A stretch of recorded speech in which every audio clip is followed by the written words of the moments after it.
আজ শ্যামার নতুন জন্ম হবে। ভয়ে শুকনো মুখে সে আজ জ্যোতিষার্ণ বিরূপাক্ষ মিশ্রের স্ত্রীর পেছনে পেছনে ঘুরে বেড়াচ্ছে। এই বাড়িতে এই একটা মানুষই তার জন্য প্রাণে একটু দয়ামায়া আছে। পণ্ডিত মিশ্রকে শ্যামা বাঘের মতো ভয় পায়। পুজো সেরে ঠাকুরঘর থেকে যখন মানুষটা বেরিয়ে আসে, চোখ দুটো তখন তার টকটকে লাল। 12 বছরের শ্যামা সে চোখের দিকে তাকিয়ে থাকতে পারে না। ছুটে যায় গোয়াল ঘরে গরুগুলোর পেছনে লুকিয়ে পড়ে। ঠাকুরবাবা যখন তার পুজোর ঘরে ঢোকে, সে ঘরে ঢোকার অনুভূতি তখন কারুর নেই, এমনকি গুরু মায়েরও নয়। একদিন ঠাকুরবাবা যখন টোলে ছাত্রদের পড়াচ্ছিলেন, লুকিয়ে লুকিয়ে পেছনের জানলা দিয়ে ঠাকুর ঘরের ভেতরে উকি দিয়েছিল শ্যামা। বাবারে, কি ভয়ানক লাল জীব! বার করা মনে হয় কালী মূর্তি। দেখি মুখে ভেতরটা কেঁপে উঠেছিল তার।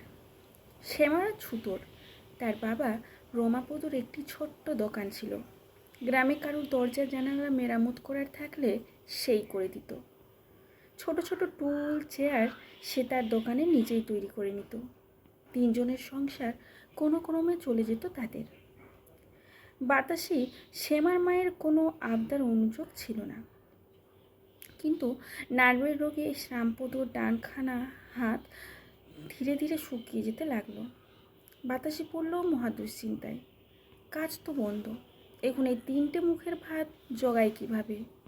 জমানো পুঁজি যেটুকু ছিল আস্তে আস্তে শেষ হয়ে আসতে লাগলো। এর মধ্যে বিপত্তারণ হিসেবে ঠাকুর বাবার বাড়ি থেকে একদিন চুনি চাকর এসে উপস্থিত। শ্যামাকে সে নিয়ে যেতে এসেছে। মিশ্রের একমাত্র কন্যার সদ্যজাত পুত্রের দেখাশোনা করতে হবে তাকে। এর মূল্য হিসেবে রমাপদ তার বউয়ের সম্বৎসরের চাল মিলবে। এর সাথে বছরে 200 টাকা আর 2 জনের জন্য 4 জোড়া বস্ত্রও মিলবে। রাজি থাকলে আগামীকাল এসে সে শ্যামাকে নিয়ে যাবে। শ্যামার তখন 10 বছর বয়স। একমাত্র মেয়ে পরের ঘরে গিয়ে টাকা রোজগার করলে তবে তাদের সংসার চলবে। এটা যেন বাতাসই মন থেকে মেনে নিতে পারছিল না, কিন্তু সংসার যে গোলায় থেকেছে, বাধ্য হয়ে এইটুকু মেয়েকেই ছেড়ে দিতে হলো। 2 চোখ বোঝাই জল নিয়ে শ্যামা ঠাঁই নিল মিশ্রা বাড়িতে। সবাই যাকে ঠাকুর বাড়ি বলে। সবার বকুনি খেয়ে আর দিন শেষে মায়ের মুখখানা মনে করে ওঝরে কাঁদতে কাঁদতে শ্যামার দিনগুলো এই বাড়িতে কেটে যেতে লাগলো।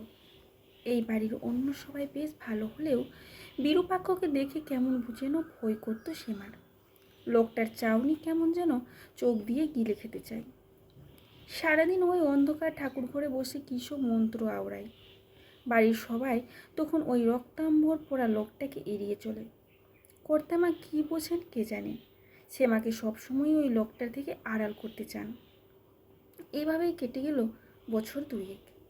মিশ্রের নাতি তার নিজের ঘরে ফিরে গেছে।